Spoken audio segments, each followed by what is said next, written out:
오늘 이 시간에는 마태복음 강의 15번째 시간으로 사명이라는 주제로 말씀을 배워보도록 하겠습니다.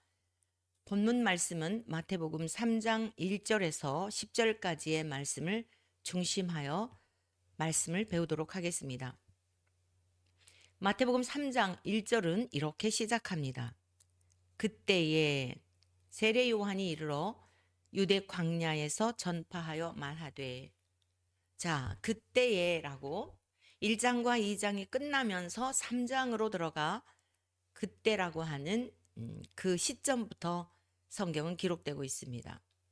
여기서 그때란 예수님의 탄생 이후 30년이 흐른 후를 말합니다. 그러니까 우리가 생각할 때는 1장, 2장 이렇게 끝나고 3장으로 넘어가니까 시간의 간극이 별로 없는 것처럼 느껴지지만 1장은 예수님의 계보에 대한 내용이고, 그리고 예수님은 동정녀 처녀의 몸에 성령으로 잉태되셨다. 그래서 예수 그리스도는 죄가 전혀 없는 의인이시고 무죄하신 분이다 라고 하는 것을 선포하고 있고요. 그 다음에 이제 2장에서는 예수님께서 죽음의 위협, 태어나실 때부터 헤롯 왕에 의하여, 세상에 힘 있는 자에 의하여 죽임을 당하실 그런 위경 가운데 처한 내용이 기록되어 있죠. 그럼에도 불구하고 하나님의 주권 하에 모든 역사가 이루어지고, 또 하나님이 창세 전부터 계획하신 일이기 때문에 애굽으로 피신하셨다가 안전하게 아기 예수님의 생명을 보존하신 후, 그리고 헤롯 왕이 죽은 다음 나사렛에서 이제 자라게 되시죠. 그리고 성경에 기록된 대로 나사렛 사람이라고 이제 불려지는 그 약속까지도, 그 미래에 되어질 일까지도 그대로 응하여진 것을 볼 수 있습니다. 이렇게 1장과 2장이 마무리된 다음에 3장으로 넘어가면서 그때라고 시작하는 것입니다. 자, 그때 한 사람을 소개하고 있는데 30년의 세월이 흐른 후에 갑자기 세례 요한이 등장을 합니다. 그러면서 이 세례 요한에 대하여 소개하고 있는데, 그가 살던 곳은 어디였느냐 하면 광야. 그때 세례 요한이 이르러 유대 광야에 이르러. 네. 이 광야라고 하는 것은, 그러한 곳은요, 매우 거칠고 삭막하며 낮에는 덥고 밤에는 매우 추운 곳이기도 합니다. 특히 유대 광야는 이 요단강 양편에 위치하고 있는데요. 서쪽으로는 그 남북을 이은 해발 1000m의 산맥에서 이 수면 아래로 300m 이하 되는 요단 계곡을 내려오는 급경사지입니다. 굉장히 척박한 곳이에요. 그러니까 우리가 생각하는 그냥 평범한 평지에 뭐 그냥 이스라엘 백성들이 광야에서 40년 동안 생활했던 그 평평한 평지에 오른 그런 것보다는 상당히 협곡과 같은 이러한 아주 척박하여도 보통 척박한 곳이 아닌 그런 그야말로 험지에 살고 있었습니다. 누가복음 1장 80절에서는요. 세례 요한이 탄생하고, 그러니까 출생하고, 그리고 어떠한 그 상태에서 자랐는지 이렇게 기록되어 있습니다. 아이가 자라며 심령이 강하여지며 이스라엘에게 나타나는 날까지 빈들에 있으니라. 네. 어찌하든 세례 요한이 기거하였던 그러한 곳은 어머니 엘리사벳과 아버지 사가랴에 의해서 이미 아이를 얻을 수 없는 중에 하나님의 특별한 은총을 입고 세례 요한이 태어나죠. 이 세례 요한은 예수님보다 6개월 먼저 태어난 그런 믿음의 사람인데, 마리아와 엘리사벳 간의 그 관계는 이종사촌이었던 것을 알 수 있습니다. 그래서 이제 예수님하고 친족 관계이죠. 그런데 6개월 먼저 태어났고 형님이에요. 육신적으로 생각한다면. 그러나 철저하게 세례 요한은 하나님께서 예언하신 말씀대로 이 땅에 와서 하나님의 뜻을 이루기 위하여 살았던 그런 분인 것을 알 수 있습니다. 자, 그러면 세례 요한이 이 땅에 존재했던 이유, 세례 요한의 사명은 무엇이었을까요? 첫 번째, 회개의 복음을 전하는 사명이었습니다. 마태복음 3장 2절의 말씀입니다. 회개하라, 천국이 가까이 왔느니라 하였으니. 네, 이것이 세례 요한의 첫 번째 외침이었습니다. 회개라고 하는 것은 달리 생각함이라고 하는 뜻인데요. 지금까지 생각해왔던 것과는 다르게 생각하라, 달리 생각하여 고치라 라고 하는 그러한 뜻입니다. 그렇다면 세례 요한이 유대인들을 향하여 회개하라, 천국이 가까이 왔느니라 라고 외쳤던 근원적인 그 의도는 무엇 때문이었을까요? 유대인들은 하나님도 알고 성경도 잘 알고 하나님 앞에 택함받은 선민이라고 하는 사상이 특심했던 민족입니다. 그리고 유대 종교 지도자들은 더더욱 그러했겠죠. 근데 그들을 향하여서 세례 요한이 외친 첫 번째 외침이 무엇이었냐면 생각을 바꾸라, 생각을 달리하라, 천국이 가까이 왔다. 너희들의 생각을 바꾸지 않으면 너희는 하나님의 나라에 들어갈 수 없고 하나님의 백성으로서의 그런 영광과 권세를 누릴 수가 없다. 너희들이 생각하고 있는 것과는 다르다라고 하는 그런 메시지였던 것입니다. 그러니 여러분, 그 유대 종교 지도자들이라든가 유대인들에게 있어서 얼마나 충격적이었을까요? 그러면 유대인들이 바꿔야 할 생각은 무엇이었을까요? 유대인들이 생각을 달리해야 할 그 핵심적인 내용은 무엇이었기에 세례 요한이 이 회개의 복음을 외쳤던 것일까요? 유대인들은 하나님께서 유대 땅에 메시아를 보내주실 믿음을 가지고 있었어요.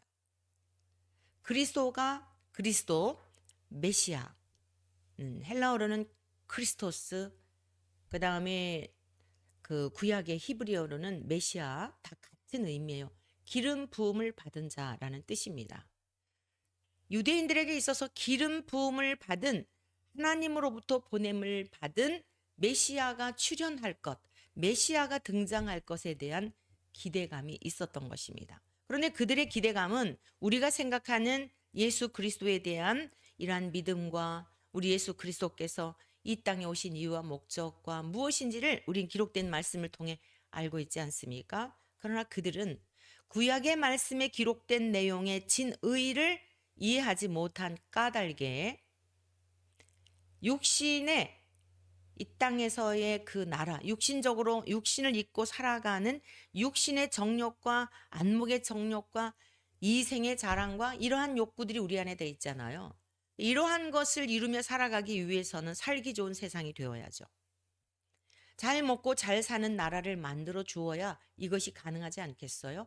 그러니까 유대인들이 기대하고 있었던 메시아라고 하는 것은 지금 말구육간에 태어나시고 힘없는 아기의 몸으로 이 땅에 오신 예수님을 세상의 권력, 그것도 하나님께서 주신 건데 그 은혜를 깨닫지 못하는 악한 자에 의하여 죽임을 당할 위경 가운데 있는 그런 왕을 기대한 것이 아니에요. 하나님께서 광대하신 뜻과 섭리 속에 가장 낮고 전한 인간의 모습으로 오신, 죄인의 모습으로 오신 예수님, 그분을 메시아로 전혀 상상할 수 없는 유대인들에게 있어서는 또 다른 메시아 사상이 있었다는 것입니다. 잘 먹고 잘 살게 해주고 다윗과 같이 나라를 잘 통치하여서 주변에 있는 나라들을 다 정복하는 이러한 왕을 기대하고 있었던 것이에요.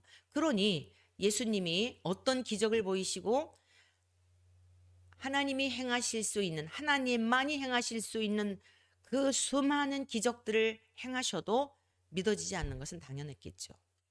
그래서 세례 요한은 지금까지 고착되어져 있었던 자기들이 옳다 하는 바, 자기들이 기다리고 있는 메시아에 대한 생각, 이러한 것들을 가지고서는 결코 천국에 들어갈 수 없기 때문에 이러한 생각을 바꾸어라. 생각을 달리해라. 라고 하는 메시지를 외쳤던 것입니다. 두 번째, 세례 요한의 사명은 무엇이었는가 하면 오직 예수 그리스도를 위해 존재하는 사람이었어요. 세례 요한은 아주 명확했습니다. 내가 이 땅에 존재하는 이유가 분명했어요. 마태복음 3장 3절에서 4절의 말씀입니다. 그는 선지자 이사야를 통하여 말씀하신 자라. 일렀으되 광야에 외치는 자의 소리가 있어 이르되 너희는 주의 길을 준비하라. 그가 오실 길을 곧게 하라 하였느니라. 이 요한은 낙타털 옷을 입고 허리에 가죽띠를 띠고 음식은 메뚜기와 석청이었더라. 오늘 아침에도 잠깐 인터넷 뉴스를 보니까 이 모기가요 얼마나 극성을 부리는지. 히말라야에요 그 추운 지역에도 모기가 죽지를 않는데요. 그리고 모기가 그렇게 성행하고 있고요. 독감으로 인해서 또 코로나로 인해서 빈대가 지금 심각하지 않습니까? 프랑스에 내년 올림픽을 하는데 이게 지금 보통 심각한 문제가 아니라는 거죠. 그럼 이제 올림픽 이거 빈대를 잡지 못하면 전 세계로 다 확산이 되는 그런 기가 막힌 지금 상황이라는 거예요. 그래서 어젯밤에 뉴스를 잠깐 보니까 프랑스의 그 도시마다 그 매트리스 있잖아요. 침대. 빈대가 발견되었던 침대들을 밖에다 다 그렇게 내놓은 장면들을 보았습니다. 지금 일본 도쿄에도 아주 빈대가 극성을 부리고 있다고 합니다.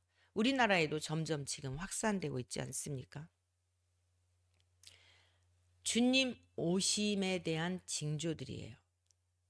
네. 빈대를 잡고 전염병 하나를 잡고 나면 또 다른 전염병이 오고 요즘 고열에 기침에 독감인가 하고 독감인 줄 알았는데 독감이 아니라 급성기관지염으로 비슷한 독감과 비슷한 증세로 인해서 하여간 지금 굉장히 건강에 대해서 다시 마스크를 써야 하나라고 하는 그런 이제 그 머릿글자의 그런 기사들을 읽게 되었습니다. 지금 우리가 살아가는 세상은 너무 복잡합니다. 하루가 다르게 펑펑 터집니다. 하루에 무슨 일이 일어나는지 예측할 수도 없을 만큼 많은 일들이 일어납니다. 또 강도가 수감되어 있던 강도가 아프다 그래가지고 그도 보니까 뭐 숟가락 끝을 어떻게 해가지고 뭐 삼켰대나 봐요. 그래가지고선 도피했지 않습니까? 아직까지도 못 잡은 줄 아는데 하루가 다르게 사건 사고들이 터지는 것이에요. 여기저기 출몰하는데 못 잡고 있대요. 목격했다는 사람들이 여럿 있다는데 김기수라는 사람이란가요? 자, 여러분 우리가 살아가는 이 세상은 너무 복잡해요. 우리의 마음을 빼앗을 일들이 얼마나 많은지 몰라요. 혼미하게 하고 혼잡하게 하는 일들이 너무도 많습니다. 그런데 세례 요한은요. 매우 단순한 삶을 살았어요. 오직 우리 주 예수 그리스도에게 집중되어서 내가 존재하는 이유가 예수 그리스도였어요.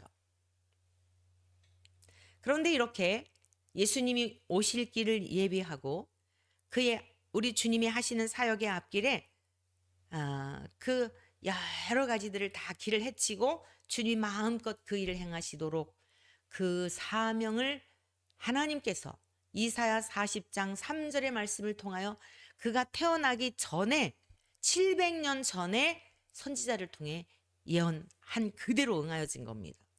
이사야 40장 3절의 말씀입니다. 이사야 40장 3절 말씀. 외치는 자의 소리여 이르되 너희는 광야에서 여호와의 길을 예배하라. 사막에서 우리 하나님의 대로를 평탄하게 하라. 이렇게 예언된 말씀대로 세례 요한은 태어났습니다. 그리고 여러분 우리가 잘 아는 사도 요한이 있죠. 사도 요한이라든가 안드레 있잖아요. 주님의 이 제자들은 원래 세례 요한의 제자들이었어요. 그리고 그가 일정 기간 그들을 가르치고 그들을 제자화하였다가 우리 주님이 오셨을 때에 우리 주님께로 그들을 안내한 것을 보게 돼요.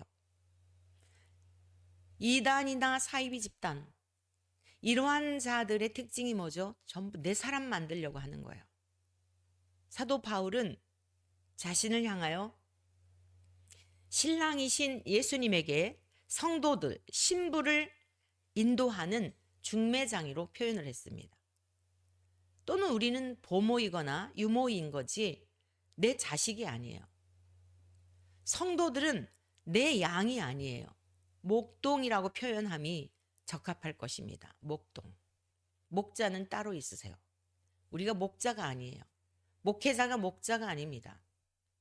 우리의 영원한 목자장이신 예수님 한 분이시고 예수님의 양떼들을 우리에게 맡기셔서 마치 다윗에게 아버지가 이새가 다윗에게 양떼를 맡기어 다윗이 목동으로 아버지의 양떼를 지킴과 같이 우리 모두는 목회자들은 목자가 아닌 것을 늘 기억해야 합니다. 주님이 맡기신 양떼들을 주님께로 잘 인도하는 세례 요한이 이러한 삶의 모범을 보여주었어요. 오직 내가 먹는 이유, 마시는 이유, 모든 삶의 이유와 목적 단 한 가지, 예수 그리스도를 위한 삶이었던 것입니다. 사실 우리가 이렇게 이제 사회 활동을 하게 되잖아요. 직장인들은 직장에서 직장인으로서의 또 삶이 있고 집에만 있을 수는 없잖아요. 우리가 아무리 전업주부일지라도 특히 이제 이 아침 방송을 이렇게 하다가 보니까 참 신경 쓰이는 부분이 신경 쓰지 않아도 되는 부분들을 많이 쓰게 되죠. 여러 가지로요. 그래서 이제 그냥 음성만 내보낼까 하는 그런 생각도 해요. 아침부터 제가 가능하면 얼굴에 이게 화장하는 거를 별로 좋아하지 않아요. 뭐 이렇게 바르고 이러는 거를 별로 좋아하지 않습니다. 근데 어쩔 수 없이 이제 이 아침 방송을 하다 보니 여러 가지로 신경을 쓰게 되는데 여러분 세례 요한은요 그 의상에 있어서도 매우 단순했어요. 낙타털 옷을 입고 음식도 매우 단순했어요. 요즘 이렇게 이러겠죠. 그 건강식인데요. 메뚜기와 석청, 꿀. 그거 아주 건강식인데요. 스티브 잡스가요. 검정색 그 폴라티에다가 그다음에 청바지 항상 그것만 입고 다녔잖아요. 왜 그러고 다녔냐? 왜 그렇게 돈이 없어서 그러겠어요? 항상 의상이 왜 똑같냐? 그랬더니 다른데 신경 쓰지 않기 위해서다라고 그랬다 그래요. 그 페이스북 그 창립자도 저커버그인가요? 그 사람도 마찬가지고 단순한 삶, 자기가 몰입해야 될 것에 대해서 몰입하기 위해 그렇다는 거죠. 자, 세례 요한은 철저하게 예수 그리스도에게만 집중되어 있어서 그 광야에서 빈들에서 그 협곡 같은 곳에서 하나님만을 바라보며 하나님의 뜻을 이루기 위하여서 짧은 생애죠. 우리 주님 사역하시면서 등장하시자 예수님이 누구이신지 안내하고 그 사악한 헤롯 왕에 의하여 죽임을 목배임을 당하게 됩니다. 순교자죠. 자, 세례 요한이 이 세상에 탄생하기 전부터 하나님께서 그를 보내실 것을 계획하셨고 그가 해야 할 일은 무엇인가에 대한 그러한 내용에 대해서도 하나님이 예언하신 선지자를 통하여 예고하신 대로 그대로 이루는 삶을 산 것입니다. 저와 여러분들은 어떻겠어요? 그냥 어머니와 아버지가 뭐 사랑하다가 또는 태어나지 말아야 할 그 옛날에 뭐 피임할 수도 없고 어찌 다른 방법도 없고 해서 태어난 존재들일까요? 아닙니다. 저와 여러분들도 세례 요한 못지않게 예수님의 피 값으로 사신받은 소중한 하나님의 백성들인 것을 기억하셔서 우리가 이 복잡하고 혼탁하고 혼미케 하는 이 시대 속에서 어디를 향하여 가야 할지, 우리가 무엇에 집중하며 오늘 한 날도 무엇에 집중하며 살아야 할지를 여러분들 매일마다 다짐하시고 실천하도록 힘써야 합니다. 그래야 이 악한 세대에서 우리가 침몰당하지 않고 끝까지 승리할 수 있지요. 요즘은 유튜브 영상을 통해 얼마나 많은 자료들이 넘쳐나는지 몰라요. 설교를 많이 듣는 것도 뭐 여러분에게 일정 부분 도움이 될 수 있겠지만 저는 성경을 많이 들으라고 말씀드리고 싶어요. 일단 교과서를 알아야, 교과서를 안 다음에, 그리고 나중에 그것에 대해서 뭐 해답서라든가 참고서라든가 이런 것들을 참고적으로 할 그 어떤 태도를 가져야만 여러분들이 곁길로 가지 않지, 전혀 교과서 내용은 보지도 않고 마치 참고서가 교과서인 것처럼 그냥 누구 유명하다 해서 막 그 설교를 절대화하여 여러분이 듣게 되면 나도 모르는 사이에 처음은 같은데 끝이 다른 게 이단이에요. 이단들 전부 하나님 얘기합니다. 예수님 얘기해요. 성령도 얘기합니다. 문제는 무엇이냐? 해석이 전혀 달라요. 해석이 처음부터 전혀 다르면 사람들이 미혹을 받지 않죠. 그러니까 비스무리하게 해가지고 나중에는 완전히 다른데 그 끝자락은 뭐냐면 사람들의 마음을 훔치고 내 사람 만들어 버리는 거예요. 그게 사단 마귀가 노리는 사람을 통해 역사하는 그러한 간교한 방법입니다. 사람의 종이 되면 예수님과 상관없거든요. 그러니까 하나님의 사랑에서 멀어지게 하려고 하는 그 전략이에요. 그러므로 성경을 많이 정독도 하시고 속독도 하시고 통독도 하시고 다양한 방법으로 하시는데 하여간 하나님의 말씀을 가까이 하시기를 바라요. 우리가 요즘은 그 문명의 발달로 인하여서 참 많은 잘 선용을 하면 아주 많은 도움을 얻을 수가 있어요. 뭐 음악을 들을 수도 있고 또 드라마를 볼 수도 있고 유튜브를 통해서 길을 거닐 때도 그럴 수 있지만 하나님의 말씀을 늘 되도록이면 다른 것보다 하나님의 말씀을 듣고 그리하면 우리의 생각을 다른 것에 빼앗겼다가도 그 말씀은 능력이기 때문에 우리가 다시 고정되어 주님께 집중할 수 있는 것입니다. 말씀이 육신이 되셨다는 사실, 그리고 우리에게 말씀을 남기셨다는 사실, 그리고 하나님은 지금 이 시대에 진리의 성령님을 통하여 예수 그리스도를 증거하시고 하나님이 어떤 분인지를 나타내신다는 이 삼위일체적 신앙은 말씀을 떠나서는 절대로 제대로 우리가 이해할 수도 없고 바른 길을 갈 수 없다라고 하는 것 기억하셔서 주님에게 집중되어 사는 삶은 하나님의 말씀이다. 강조하고 또 강조해도 이는 부족하다라고 말씀드립니다. 자, 세례 요한의 사명 세 번째는 무엇이었냐면 생명의 길로 인도하는 것이었습니다. 세례 요한은 자기를 찾아온 사람들에게 감언이설하지 않았습니다. 듣기에 달콤하고 그들의 마음을 훔치기 위한 진실을 왜곡하고 진실이 아닌 것, 진리가 아닌 것을 전하고 한 일이 없습니다. 사실을 말하면 불편해하는 사람들이 굉장히 많아요. 특별히 생명의 복음을 전할 때는 더욱 그렇습니다. 마태복음 3장 5절에서 8절까지의 말씀을 보시겠습니다. 이때에 예루살렘과 온 유대와 요단강 사방에서 다 그에게 나와 자기들의 죄를 자복하고 요단강에서 그에게 세례를 받더니 요한이 많은 바리새인들과 사두개인들이 세례 베푸는 대로 오는 것을 보고 이르되 독사의 자식들아 누가 너희를 가르쳐 임박한 진노를 피하라 하더냐 그러므로 회개에 합당한 열매를 맺고 라고 선포하였습니다. 정말 광야에 외치는 자의 소리죠. 이때에 그러니까 세례 요한이 우리 주님이 사역하시기 전을 예비하기 위한 자인데 예루살렘과 온 유대와 요단강 사방에서 그러니까 우리 주님이 이곳과 저곳을 다니시며 복음을 전하셨듯이 세례 요한도 사역에 하나님이 준비하신 그 때가 이르게 되니까 이곳과 저곳을 다니시면서 사방을 다니면서 사람들을 만났을 때 사람들이 그에게 이제 자, 옷도 낙타털 옷을 입고 있죠. 뭐 수염은 깎았겠습니까? 그 행색이 어땠을 것 같아요? 뭐 귀공자 같았습니까? 거친 사막에서 오는 자의 모습이 아니었겠습니까?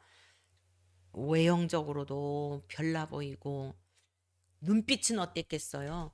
눈빛이 얼마나 눈이 맑고 날카로웠겠습니까? 광야에서 30년 동안을 세상과 등지고 하나님 앞에 기도하면서 하나님의 때와 뜻을 구하며 철저하게 하나님 앞에 엎드렸던 세례 요한의 모습이 어땠을 것 같아요? 눈이 그냥 아주 빛났을 것 같지 않습니까? 우리가 이렇게 눈빛이 탁하고 한 게 제가 이 사람을 볼 때 눈을 가장 먼저 눈을 본다 그랬잖아요. 초점이 없고 탁하고 이건 좀 뭔가가 이렇게 신뢰감이 가지를 않아요. 네. 근데 눈이 반짝반짝 살아있고 맑고 이런 경우에 보면은 일단 속은 어떤지 모르지만 좋은 인상을 주지 않습니까? 그런데 그렇게 맑고 깨끗한 눈을 갖는 것은 쉽지가 않습니다. 우리가 지금 살아가는 이러한 이 혼잡한 세상 속에서. 그런데 세례 요한은 어땠을 것 같다고요? 그 뭐 환경도 오염되지 않은 자연에서 하나님만을 바라보며 마치 모세가 시내산에서 그 하나님의 말씀을 받고 내려올 때 사람들이 얼굴에 광채가 나서 볼 수 없었듯이 그래가지고 좀 가려주세요 그랬듯이 여러분 세례 요한의 모습도 우리가 얼마든지 좀 유추해 볼 수 있지 않겠어요? 그랬을 것이라고 하는 것을 상상해 볼 수 있겠지요. 많은 사람들이 세례 요한에게 무엇인가 들으려고 이제 모여든 거죠. 그리고 이때는 굉장히 타락했었을 그런 상황이에요. 말라기에 기록된 말씀을 보면 잘 알 수 있어요. 영적으로, 도덕적으로, 뭐 종교적으로, 종교적인 건 영적이고 같은 맥을 하는 것이기 때문에 상당히 타락했었던 그런 시대입니다. 아모스 선지자를 통하여 예고하신 말씀과 같이 젊은 남녀들이 기진맥진하여 비틀거리는데 먹을 양식이 없어 주림이 아니라 마실 물이 없어 가람이 아니라 하나님의 말씀, 살아있는 말씀을 듣지 못한 기갈이고 기근이라고 말씀하셨어요. 하나님께서 말씀하신 거예요. 아모스를 통해서. 그 말라기에 기록된 말씀을 보게 되면 그때도 그러한 시대이지 않았을까. 얼마든지 추정해 볼 수 있고 오늘 이 시대를 살아가는 우리들도 예외가 아니며 앞으로 가면 갈수록 그러한 현상들은 더욱 나타나게 될 것입니다. 그러던 중에 영이 맑고 하나님과의 깊은 교제 속에서 예수님의 자기가 존재하는 이유 자체가 뭐냐면 언젠가 등장하실 그 예수님을 위해서 그 길을 예비하기 위하여 이 땅에 존재하고 있다라고 하는 사명이 분명했던 세례 요한에게 있어 누구를 두려워했겠어요? 겁날 사람이 어디 있었겠습니까? 목적이 방향이 분명한데. 그래서 많은 사람들이 이렇게 인파가 몰려들고 그들에게 그 회개의 복음을 전했을 때에 바리새인들과 사두개인들도 온 거예요. 바리새인들 열심히 특심한 사람들이죠. 아주 율법에 대해서는 능통하다라고 자부심을 갖고 있죠. 그것으로 만족하지 못하고 장로의 유전까지 만들어서 아주 유별을 떠는 그런 사람들이죠.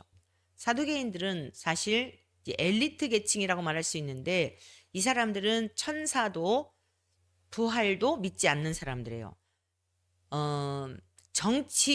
정치가들이라고 말하는 것이 오히려 옳을 거예요. 이런 사람들이 오는 겁니다. 그들을 향해 뭐라 그랬어요? 독사의 자식들아, 누가 너희를 가르쳐 임박한 진노를 피하라 하더냐? 너희들이 지금 임박한 진노를 피할 줄 아느냐? 그러므로 회개에 합당한 열매를 맺어라. 여러분, 만일 뭐 어디 교회를 갔는데 그 목사님이 말씀이 은혜롭고 많은 사람들이 몰려든다. 너무 말씀이 은혜로워서 그래가지고 교회를 딱 갔는데 여러분을 향하여서 독사의 자식들아 그러면서 막 회개하라 그러면 어떨 것 같아요?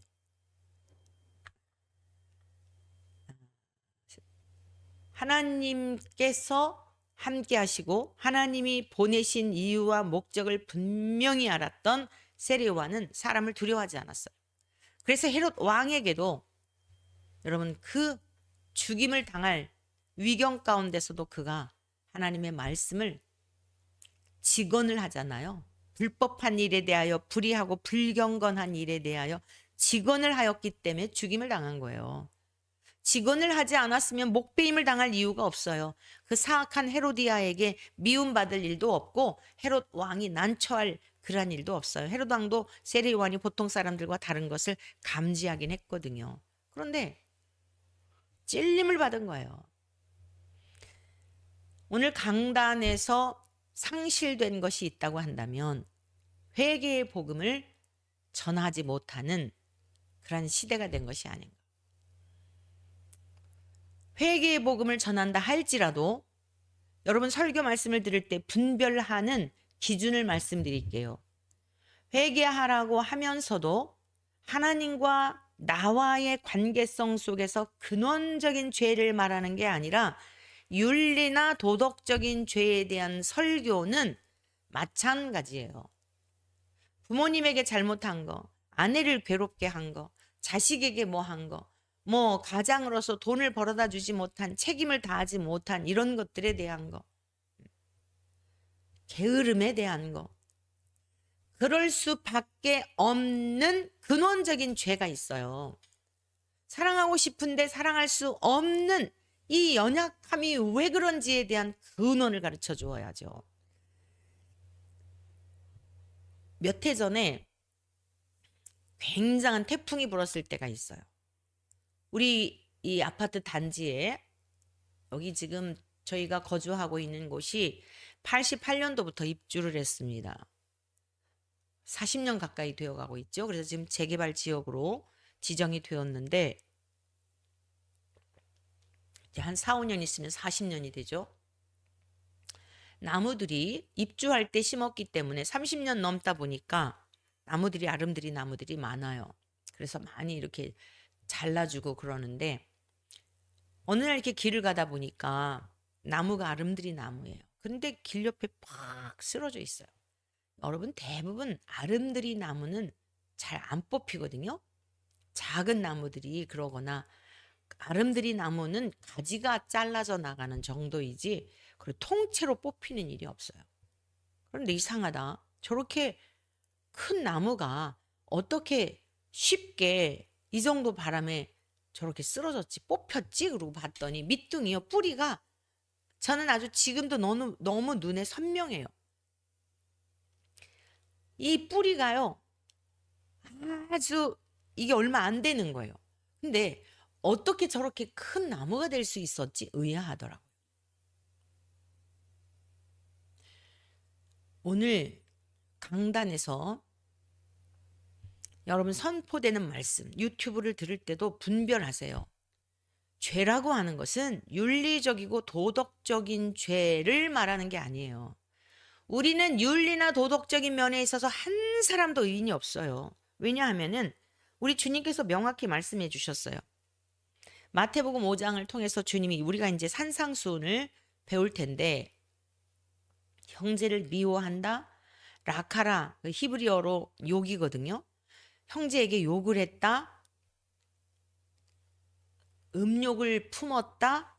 이건 간음이고 미워하는 마음, 욕하는 거 이거 다 공회에 잡혀가고 심판을 받게 되고 지옥불에 던져지는 거예요.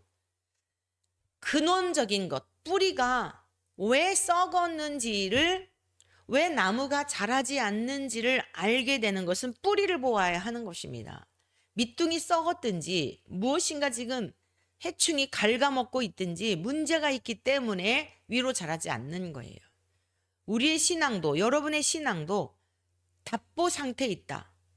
도대체 내가 천국이 있는지 지옥이 있는지 알쏭달쏭하고 어떤 때는 믿어지는 것 같고 하나님이 계신지 안 계신지 뭔가 좋은 일 있을 때는 아멘 할렐루야 뭐 하나님이 나만 사랑하시는 것 같은데 조금만 어려운 일이 있어도 여전히 무너지면서 근원에 대하여 흔들리는 하나님이 계신 거야 안 계신 거야 하나님이 나를 사랑하시는 거야 뭐 버리신 거야 근원적인 것에 대하여 흔들리는, 그리고 기회만 있으면, 세상에 어떤 유혹이 있으면 달려갈 준비가 되어 있다면 지금 하나님과 나와의 관계가 어떻게 형성되었는지를 살펴보아야 합니다.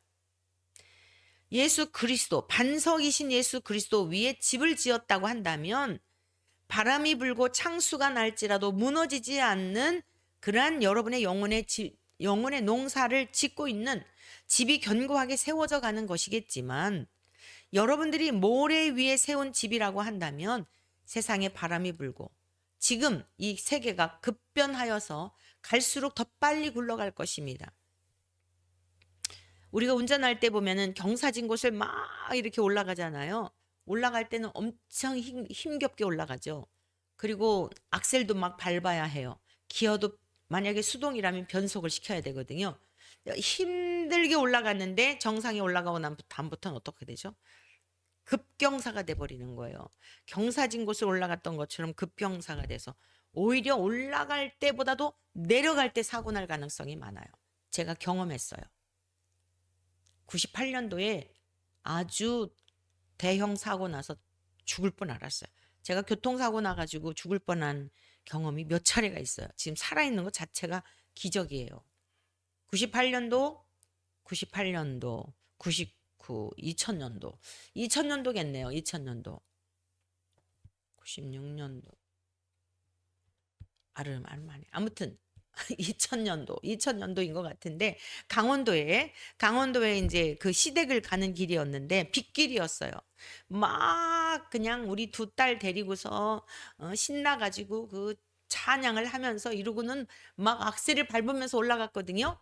올라갔는데 해발 한 6, 700m는 될 거예요. 귀가 멍멍한 그런 지역쯤 돼요. 딱 올라갔는데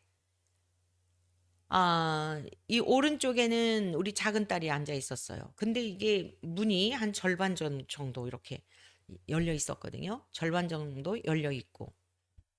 그리고 여기 이제 가드레일 있잖아요. 가드레일인데 제가 이렇게 올라가다가 이 가드레일을 들이받은 거예요.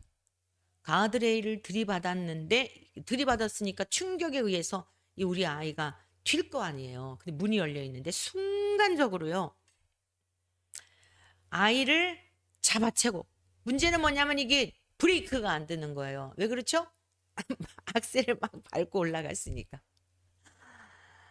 반드시 올라가면 정상이 있어요.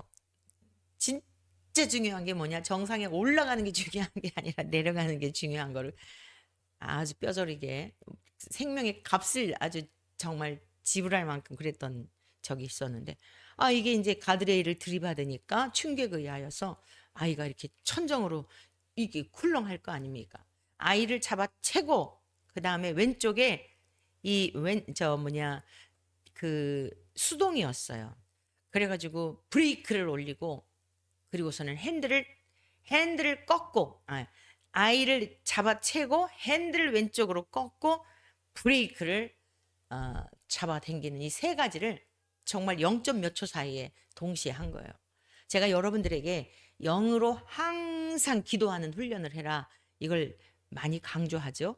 길을 다니면서도 주님하고 교제하고 주님을 생각하고 말씀을 많이 묵상해 암송해 놓으면 아주 좋아요. 그 말씀을 되새김하면서 그 말씀으로 기도할 수 있고 하기 때문에, 그러니까 우리는 영적인 존재이기 때문에 영이신 하나님과 입을 다물고 있어도 얼마든지 이 기도가 가능하거든요. 그 어떤 상황이 되면 안정감을 주세요. 영적으로 항상 기도하는 훈련을 하면 가장 좋은 그 은혜가 뭐냐면, 어떠한 상황에서도 요동하지 않고 평정심을 잃지 않는 여유를 주세요. 여러 번 경험했어요. 저희 이전에 돌아가신 목사님 뇌종양이라고 딱 그 했을 때도 어떤 상황에서도 이렇게 막 이러지 않고 주님 앞에 계속 여쭙는 훈련을 해왔기 때문에 주님 뜻이 무엇이죠? 여쭙게 되는 거예요. 오늘 우리들이 너무나 이렇게 충격적인 일들을 많이 당하게 되는데, 지금부터라도 늘 영으로 기도하는 훈련을 하시기를 바라요. 그 훈련이 안 되면 누가 조금만 뭐를 해도 아주 평평 뛰는 거예요. 막 그냥 그 사이에 있으면 아주 얼마나 긴장감이 도는지, 언제 어디서 누가 폭발할지 막 엄청나게 이 긴장감을 갖게 돼요. 하나님의 사람들은 화목해 하는 직책을 맡은 자들이에요. 그래서 영으로 기도하는 이런 훈련을 이렇게 지금부터라도 치열하게 시간을 늘려가면 돼요. 충분히 가능해요. 운전하면서도, 또 청소하면서도, 여러분들이 누구를 돌보면서도. 요즘 직장 여성들이 많죠. 요양 일 보시는 분들 많잖아요. 막 힘들게 하는 그분을 보면서 맞대응하면 상처도 받고 그 일 얼마 못해요. 근데 계속 그 영혼을 불쌍히 여기면서 기도하는 거예요. 하나님께서 여유를 주세요. 감당할 수 있는 힘을 주시지요. 자, 오늘 세례 요한이 전한 이 복음은 굉장히 불편하게 하는 복음이었어요. 그러나 살리는 생명의 말씀이었어요. 오늘 강단에서 이 말씀이 사라진 거예요. 그리고 윤리나 도덕으로 회개의 복음을 전한다고 하지만 결과론적으로는 우리가 봉사활동을 못했습니다. 여러분, 우리들에게 주신 재물을 가지고 함께 나누어야 하는데 나만을 위해서 살았습니다. 내 욕심대로 살았습니다. 우리 회개하십시다. 그래서 이제 우리 이번에 구제연금 합시다. 얼핏 보면 그게 뭐가 문제예요? 그렇지만 근원적인 것, 내 안에 있는 탐욕과 탐심에 대한 근원적인 것을 주님은 말씀하셨다고요. 남에게 베푸는 거 아까워할 수밖에 없는 이 탐욕, 찌들어 있는 이 욕심, 근원적인 욕심에 대한 것을 생각을 바꾸고 내 것이 아니구나, 주님 거구나. 나 같은 인생을 위하여 주님이 피값으로 나를 사셨는데 재물도 내 거 아니지, 목숨도 내 거 아니지. 누구와의 관계 속에서 회개가 먼저 나오죠? 하나님과의 관계 속에서 먼저 회개가 되는 거예요. 그러면 내가 어떤 일을 하더라도 의에 빠질 이유가 없는 거예요. 왜요? 내 게 아니니까요. 그런데 윤리나 도덕적인 그러한 설교를 듣고, 자, 우리 교회가 이제 좀 더 구제를 해야 되겠습니다. 여러분, 구제연금 많이 하시기를 바랍니다. 여러분들 위해서만은 살지 마시고 남들을 위해서 살아야 될 거 아닙니까? 그러면 이제 죄책감을 갖는 거죠. 거기에 감당하지 못할, 여전히 내 마음엔 욕심이 있는 거예요. 내 지금 재산을 늘려야 되는데 경제가 앞으로 어렵다고 하는데 목사님은 자꾸 그렇게 얘기하니까 부담이 되는 거예요. 이 윤리나 도덕적인 그런 설교는 생명을 살릴 수가 없어요. 오늘 주님께서 우리 생명 취해 가시면 끝이에요. 그런데 제가 그 지금 교통사고 이야기를 잠깐 말씀드렸습니다만, 그때 저는 이미 우리 세 모녀가 다 죽임을 당할 상황이었어요. 하나님이 살려주신 거예요. 기가 막힌 방법으로 하나님이 살려주셨고, 중국에 갔을 때도 그 선교를 갔다가 차가 전복이 돼가지고 완전히 죽을 위경 가운데서 하나님이 곧 살려주시고, 고쳐주신 게 아니에요. 살려주신 거죠. 우리는 지금 덤으로 사는 거예요. 오늘 죽는다 하더라도 아쉬울 게 없는 인생들입니다. 여러분, 우리는 진작 죽어서 지옥 불못에 던져졌어도 누구에게 원망할 수 없는 인생들이에요. 세례 요한은 그 전했던 회개의 복음이 뭐냐면, 너희들 속에 탐욕과 탐심 때문에 세상의 왕을 구하는데 너희들의 하나님 앞에 얼마나 참담한 죄인인지에 대한 것을 볼 수 있도록 너희들의 생각을 바꿔야 돼. 너희들의 가치관을 바꿔야만. 도끼가 나무 뿌리에 지금 놓였는데 주인이 그냥 들어서 찍으면 끝이야. 얼마나 날카롭고 무서운 말씀입니까? 이러한 복음을 전한 거예요. 그러니 사람들이 누가 좋다고 하겠습니까? 왜 이 복음을 전하지 못하는, 이 시대에도 이 복음을 전하지 못하는 이유가 무엇이며, 구약 시대에 에레미야 선지자, 이사야 선지자, 여러분 숱한 선지자들이 박해를 받고 죽임을 당한 이유가 뭐죠? 마찬가지로 세례 요한과 같은 이 복음을 전한 거예요. 세례 요한은 구약과 신약을 잇는 마지막 선지자인데, 이 막 가슴에 찔리는 말씀들을 전하게 되니까 환영받을 수가 없는 겁니다. 하나님의 사람들은 이 세상에서 환영받을 목적을 갖고 사는 자가 아닌 것을 여러분 꼭 명심하시기를 바랍니다. 마지막 네 번째, 자, 세례 요한의 사명은 무엇이었는가 하면은 심판의 복음을 전하는 것이었어요. 마태복음 3장 9절에서 12절의 말씀입니다.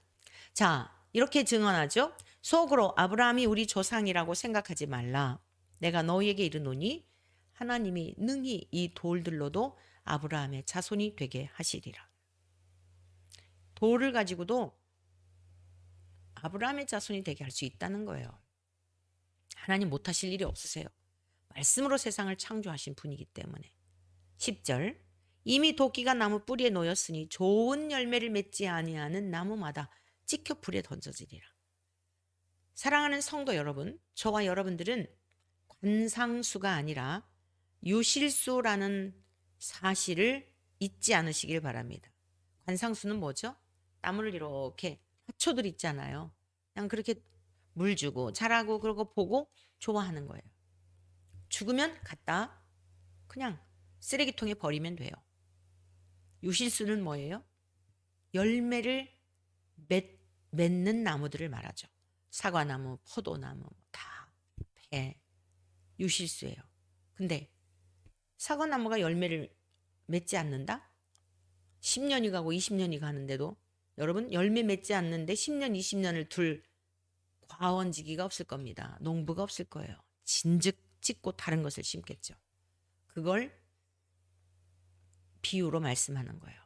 나는 너희로 회개하게 하기 위하여 물로 세례를 베풀거니와. 자, 세례 요한이 자기의 위치를 명확히 알고 있었어요. 너희로 회개하게 하기 위하여. 말씀이 참 어려워요. 회개하게 하기 위하여. 이전에는 제가 이 성경을 일일이 다 썼거든요. 그런데 이게 오타가 있을 수 있고 그럴 수 있어 갖고 요즘은 그냥 이렇게 그 성경 앱에서 복사해가지고 그게 정확하게 실수하지 않겠다 싶어갖고 제가 요즘은 그렇게 하는데 회개하게 하기 위해 회개하는 복음을 전하기 위해서 왔다 이 말씀이에요. 물로 세례를 베풀거니와 내 뒤에 오시는 이는 나보다 능력이 많으시니 나는 그의 신을 들기도 감당하지 못하겠노라. 자기의 주어진 자리를 명확히 알고 있었어요. 죄가 무엇이에요? 자리에서 이탈되는 거예요.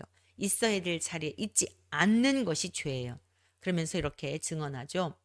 나는 그의 신을 들기도 감당하지 못하겠노라. 그는 성령과 불로 너희에게 세례를 베푸실 것이요 손에 키를 들고 자기의 타작마당을 정하게 하사 알곡은 모아 곡간에 들이고 쭉정이는 꺼지지 않는 불에 태우시리라. 예수님이 심판주로 오심에 대한 것을 말씀하고 있어요. 남포교회 박영선 목사님이라는 원로 목사님이 예수님은 심판하러 오신 분이 아니다 그러시는데 제가 몇 번 말씀드렸었죠. 네, 분명히 예수님은 여러 곳을 통해서 사랑이시지만 하나님께서 심판의 권세를 맡기셔서 손에 키를 들고 자기의 타작마당을 정하게 하러 오신 분이에요. 알곡은 모아 곡간에 들이고 쭉정이는 꺼지지 않는 불에 태우신다고 분명히 성경은 기록되어 있습니다. 말씀을 맺겠습니다. 다른 거 없어요. 저와 여러분 성경대로 믿으면 돼요. 할렐루야. 불편해도 마음이 어려워도 그거 죽여야 돼요. 그게 회개예요. 그게 죽음이에요. 당연한 거예요. 병원에 가면 주사 한 대만 맞아도 따끔따끔하고 아프잖아요. 그런데도 꾹 참잖아요. 언젠가는 썩어 없어질 육체인데도 좀 건강하게 살아보고 아프지 않으려고 아픈 주사도 맞고 수술도 하고 그러잖아요. 왜 하나님의 말씀은 불편하게 하는 것을 거부하죠? 그것이 우리들의 죄성이에요. 다시 한번 우리들의 이 죄악의 쓴뿌리들을 발끈발끈 하나님의 말씀을 향하여 거역하고 싶고 거부하고 싶고 짜증나게 하고 하는 그것이 여러분을 살리는 말씀이에요. 아멘입니다. 맞습니다. 진짜 제가 그렇습니다. 도와주십시오. 저와 여러분들 생명의 길로 인도하려고 하나님이 얼마나 치밀하게 이 세례 요한을 하나님께서 보내셔서 세례 요한이 충직하게 그 사명을 잘 감당하여 우리 예수님 오실 길을 예비하고 우리 예수님이 마음껏 사역하실 수 있도록 증인이 되었는지 몰라요. 사명이 명확했어요. 오늘 이 시대를 살아가는 우리의 사명은 무엇일까요? 여러분들의 사명은 무엇입니까? 성령님께서 깨닫게 하여 주시기를 주님의 이름으로 축복합니다.